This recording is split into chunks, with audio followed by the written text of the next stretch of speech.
Tonight on NewsCenter, the community prepares for Halloween during COVID-19. NewsCenter Student Spotlight is Jacob Hedges. MSU remembers Marshall Banks. This and much more tonight on NewsCenter.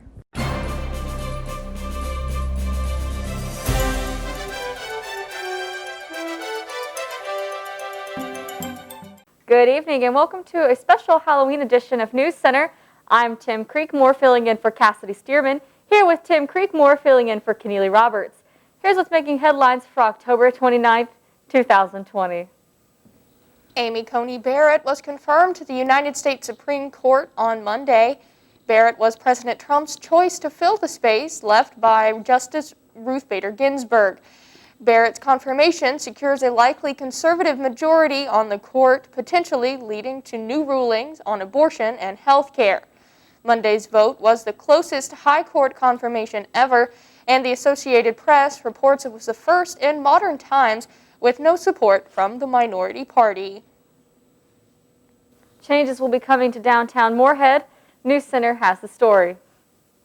Bats and Oats Drive next to Sawstone Brewery was closed over the summer to provide temporary outdoor seating to help local businesses through strict COVID-19 guidelines put in place by the state.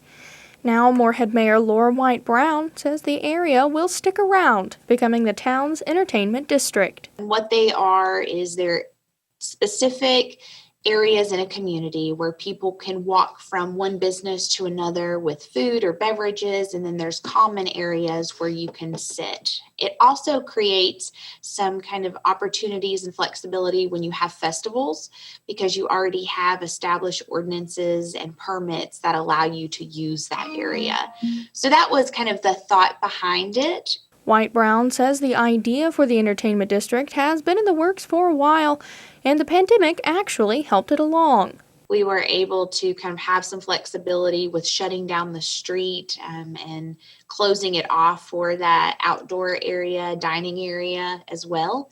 And so we have an existing order that closes that street through the end of this year, and then we will revisit that come January or the December meeting as well. With the area being closed off, the town has lost a few parking spaces, but White Brown says not to worry. People think they need more parking in downtown areas, but you actually don't. And so we have multiple parking locations in the downtown area. The city parking lot, which is very, very close to that kind of Bats and Oats area, is pretty open most times, especially when there's not students on campus. It's even more open. Very rarely is it full. So we encourage people to park there. White Brown says the city government has received money to develop the area to make it usable year-round. Outdoor heaters, additional lighting, and sunshades are among the things being added. Reporting for NewsCenter, I'm Keneally Roberts. A man's body was found Monday evening in Rowan County. The coroner's office tells WTVQ 61-year-old David Kofer was found inside a home off Morgan Fork Road. Authorities say police were contacted after Kofer missed work and his family couldn't reach him. The death remains under investigation, but foul play is not suspected at this time. For this week's Student Spotlight, Daniel Miller sat down with Convergent Media major Jacob Hedges to discuss his many endeavors as a student and a musician. Jacob Hedges and I spoke about his time as an MSU student and Convergent Media major, his experiences on several different MSU TV shows, as well as his up-and-coming band, U47. It started off rough. I had taken a year off school, so to get back in the swing of things that first semester was a little difficult, but after then, every semester I've improved my GPA, and I'm able to balance everything, because if I get an assignment, I get it done right then. I don't try to, unless it's something I can sit and wait a little bit on, but that gives me time to get all my work done and then also be able to work on music as well, on top of having a job as well. So you got to find the right balance between it all, and as I've gotten further and further into my college career, I feel like I've been able to do that better. So I've been a guitar player since I was 10 years old, so 13 years. I formed a metal band. We're specific genre is metalcore. I'm the lead guitar player, and we were just given our first 2 shows the last 2 weekends here. We opened up for Phil Lewis of LA Guns, and then we opened up for Saliva this last Saturday. We have an EP out on Spotify, as well as singles out on all the streaming websites you can think of, Pandora, Tidal, you name it.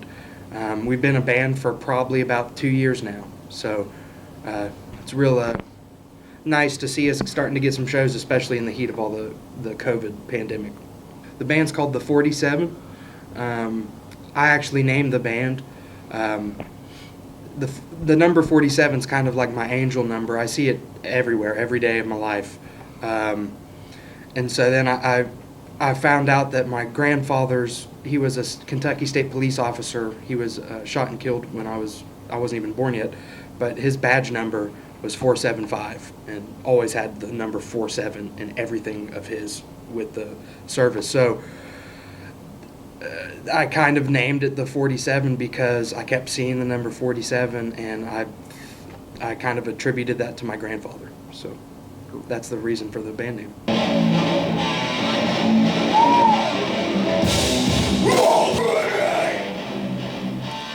For NewsCenter, I'm Daniel Miller.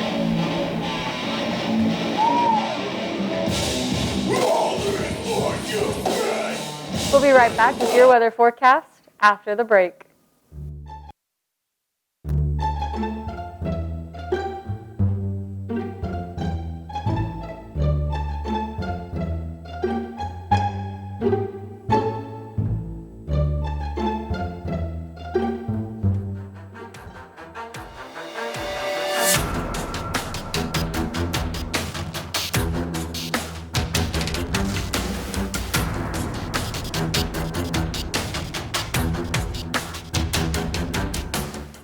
Taking place at the Claypool Young Art Building, Morehead State University's Department of Art and Design is home to a number of programs and classes. You can take courses in painting, drawing, graphic design, history, photography, and more. You can even obtain a degree in art education or a Bachelor of Fine Arts. To find out more about the Department of Art and Design, you can call 606-783-2766 or email arde@moreheadstate.edu.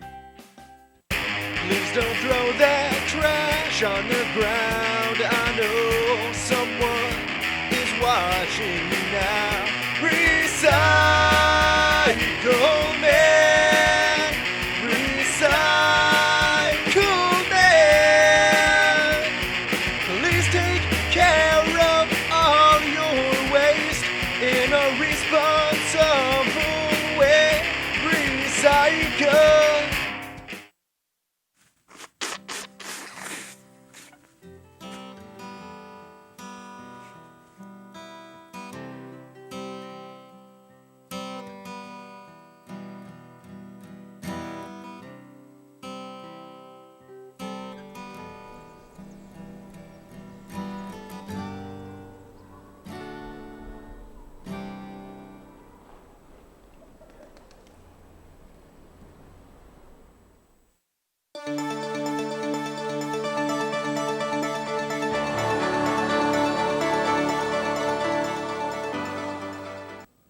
Hello, Morehead State. Let's get you all caught up on this week's weather forecast.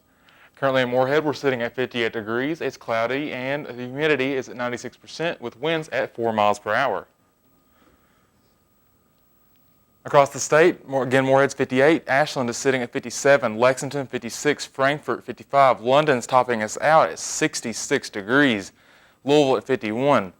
Bowling Green at 63. And Paducah is the lowest right now in the state at 49 degrees. Tonight, it's going to be cloudy with a low of 42 degrees, a 15% chance of precipitation, and the sun's going to be setting at 6:36.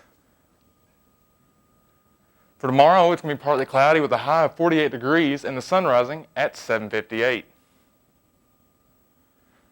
For your 7-day forecast, again today is 58 degrees, cloudy, a low of 42 tonight. Tomorrow, Friday, 48 degrees, partly cloudy, and a low of 33, so make sure you got your jacket out there. Saturday, Halloween. High 56, it's going to be pretty good out there. Mostly sunny, so if you have any Halloween plans, it's going to look pretty good. And a low 48 for the night. Sunday, high of 53, partly cloudy, and a low of 28. Make sure you get those jackets. Monday, high of 47, the sun's coming out. The low of 42 there in the night. Tuesday, high of 55, sunny yet again, and a low of 38. And Wednesday is going to be sunny yet again with a high of 64. Now swing things back to Tim and Tim for a look at your sports update.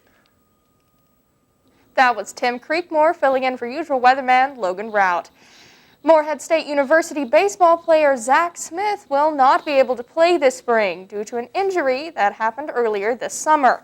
Smith, who is a pitcher for the Eagles, suffered an injury to his ulnar collateral ligament, or UCL.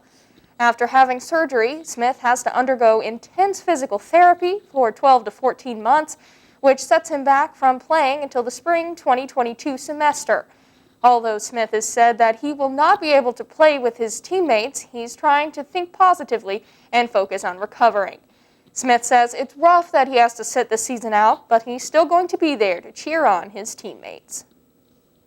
The Cincinnati Bengals took another loss last Sunday against the Cleveland Browns while playing at home.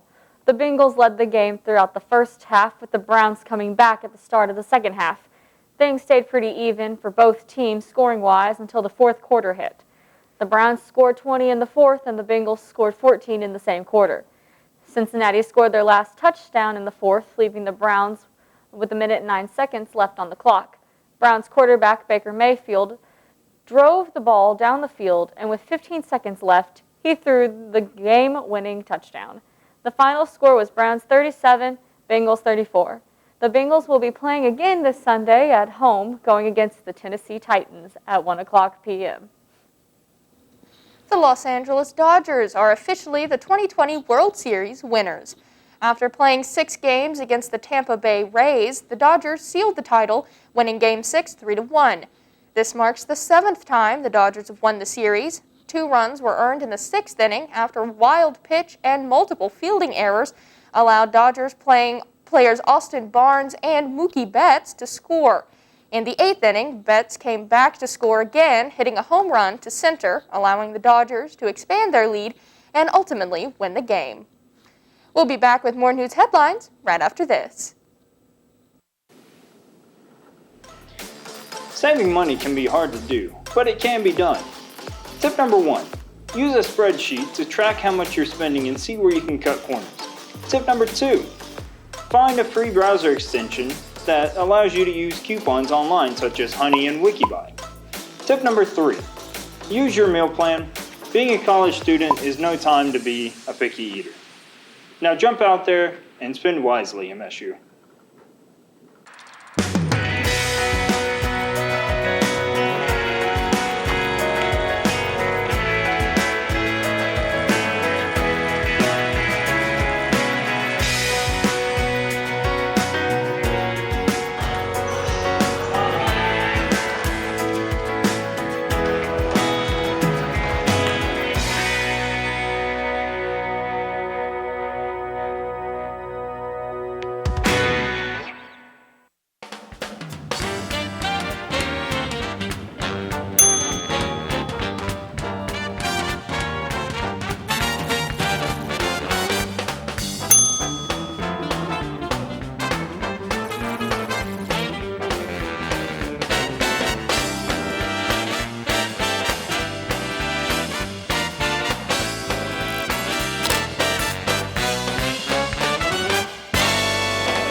The Rowan County Sheriff's Office is asking for the community for help locating a stolen excavator. The Kubota brand excavator was parked outside the Old Tobacco Warehouse near American Legion Way. The theft is presumed to have happened sometime between Friday evening and Monday morning. Anyone with information regarding the theft is asked to contact the Rowan County Sheriff's Office at 606-784-5444. 446. MSU professor Stephen Middleton produced a documentary called The Show Starts at Dark. That's about to be honored at the 2020 River's Edge International Film Festival. NewsCenter interviewed Middleton to find out more about the documentary.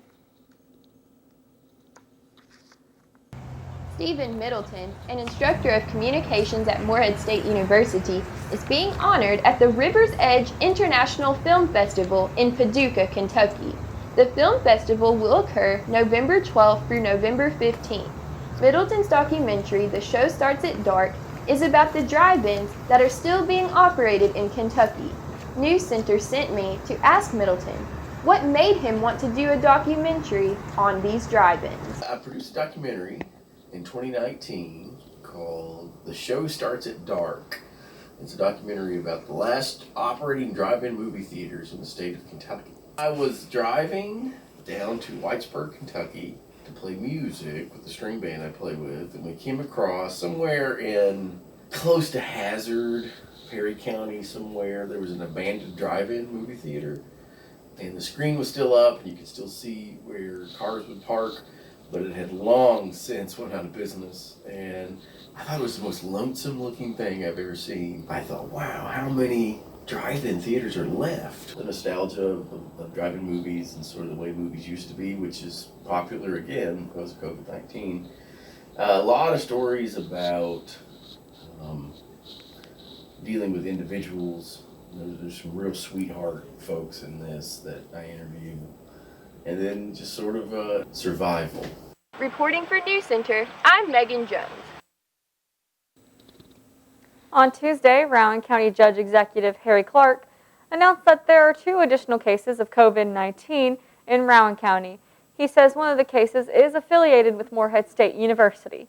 To keep up with additional updates, check out Rowan County Judge Executive Harry Clark on Facebook. As of yesterday, there are over 80,000 confirmed coronavirus cases in Kentucky. The total number of COVID-related deaths in Kentucky is currently at 1,442. The positivity rate is 6.07. And so far, 18,165 Kentuckians have recovered from the virus. For additional information on Kentucky's total cases of COVID-19, visit govstatus.egov.com. Across campus, students have many concerns about the university. NewsCenter caught up with some students to hear what they feel the university can do to better their college experience. Here at MSU, I think that we could make a huge improvement to our website. Like, it needs to be updated. It needs a better understanding of maybe some of the majors. I know for Convergent Media, it has just a short little paragraphs to talk about all the wonderful things that we do, and it could really be improved upon. Honestly, I think Morehead State University is the best school I've ever been to, in my honest opinion. There's plenty of majors for you to choose from. Whenever I found out about the major that I'm in, Convergent Media, I was automatically down because, you know, it's something that I've always wanted to do.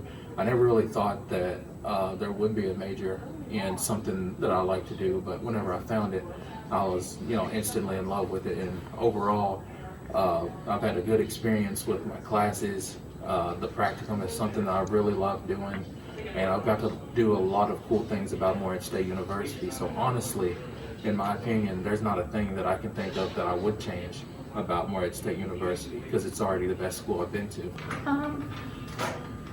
What I think more MSU can do better is cutting costs on tuition just a little bit to make it easier. Morehead is a really good campus. I really love the environment here. I don't regret coming here at all. I do wish there was more parking. It kind of sucks when you're trying to work your job on campus and there's not enough parking just in general, and so going to a 2-hour parking and then having to leave the building every 2 hours just to move your car so it doesn't get towed. It's a little difficult, but that's really my only complaint. For NewsCenter, I'm Logan Rout. We'll be right back after the break. This is Charlie Charlie wakes up and gets ready for class like most students. But Charlie doesn't have breakfast. Charlie feels unfulfilled. This is Nick. Nick gets up and gets ready as well, but Nick makes breakfast and feels great. Don't skip the most important meal of the day. Eat breakfast.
Marshall Banks, former professor and coach at Morehead State University, passed away earlier this month.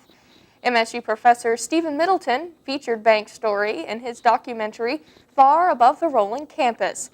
NewsCenter spoke to Middleton about Banks' many accomplishments over the years. Dr. Marshall Banks was the first black athlete in the state of Kentucky, post-federal desegregation, and was right here at Morehead State. He was originally from Ashland, and he had grown up in segregated Ashland, segregated high school, and he was highly touted for his basketball playing skills and was one of the top basketball players in the state. And he played for Booker T. Washington High School in Ashland. That following fall, Morehead State had accepted black athletes to play here.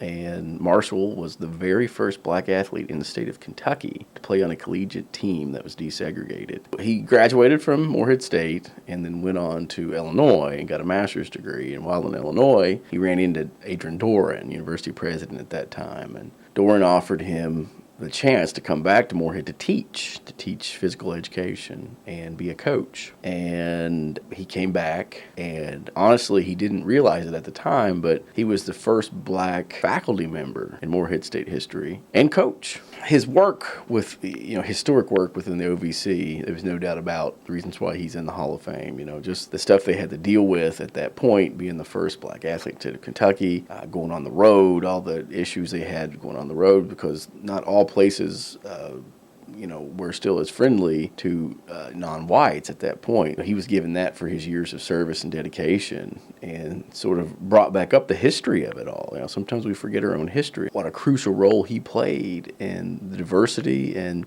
the inclusion of this institution. He would often talk about his role here historically. He says people are always going to remember him for, the athletics, being the first in athletics, but to him, it was important that he was allowed to teach, and teach all students, not just black or white students, but to include all students in general. So most definitely think his legacy lives on here. Reporting for NewsCenter, this is Stephen Banks.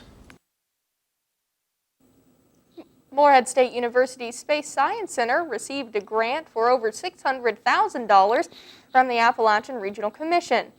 MSU intends to use this money to upgrade the Star Theater that will double as a class and lecture room, as well as a touring location for K through 12 schools.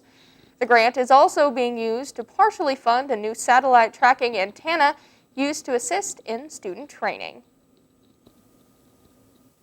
With Halloween right around the corner and the coronavirus still impacting lives, Many Moorhead residents wonder how the festive holiday can be celebrated. NewsCenter has the story. This is the first Halloween impacted by the coronavirus, and as a result, many residents of Moorhead alongside the rest of the nation are confused on what exactly to do in terms of trick-or-treating and social distancing. There's a good chance that I'll be at my job on actual Halloween night, so I believe that my company is planning on setting out like a bowl of candy, and it may be like you take a piece of candy rather than us giving it out. I'm actually not quite sure what the plans are as far as trick-or-treating on the side of us giving candy. I feel like dressing up for Halloween will be so bad because if all else fails, anybody could go as like a ninja and you get to wear a mask, you know? So you can really incorporate masks into different costumes and finesse. It's not going to be a very lively Halloween, I don't think. Just, it would make me feel more comfortable if everyone wore a mask with their costume, you know, we didn't get too close to one another, all while, you know, celebrating Halloween. Of course, you know, it's just so hard to make others kind of enforce those things within their own lives. I've seen so many creative ways that people are going to give out candy to trick-or-treaters. I wouldn't feel comfortable touching candy and passing it to someone else. So I think possibly I would just leave a bucket. I will definitely dress up for Halloween and post Instagram photos because that's still me being festive and safe and social distancing. But I'll just be, you know, celebrating Halloween from home, you know, movie, some candy, it'll be perfect. For NewsCenter, this is Samantha O'Neill. That's all the news we have for you this evening. Tune in next Thursday for your weekly news update. And from all of us here at NewsCenter, happy Halloween.